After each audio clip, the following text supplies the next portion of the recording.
tavba qildim. Bog'cha qurisharmish. Menga desa qurib o'lib ketmaysanlarmi? Menga nima? Biz nima uchun pul berishimiz kerak ekan endi?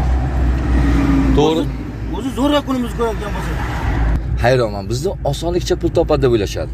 Bizni qiynalib, mashaqqat bilan soqqat topishimizni bilsa edi, shu gapdan gapirishmagan bo'lardi. Ular bizni-chi qayerdagi firibgarlarga o'xshatishadi. Bilishmaydi-ku biz itday sargardon bo'lib pul topishimizni. Ustozim, mana birinchi tochkaga ham yaqinlashib qoldik.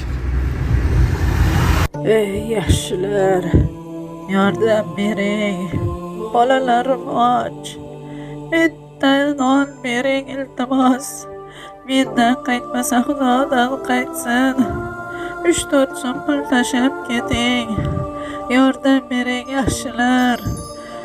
Menga yordam bering. Bolalarim och. Akalar, opalar, mendan qaytmasa Xudodan qaytsin. Ey yaxshilar. Barakalla singlim. Bugun tushing juda yaxshi. Evaziga ertaga senga yangi importli batareyka olib beraman. Qani, ol. Ustoz, hali singlimizni olgan ujra boraylik. Qani, ol. Menga yordam bering. Bolalarim och. Akalar, opalar, mendan qaytmasa Xudodan qaytsin.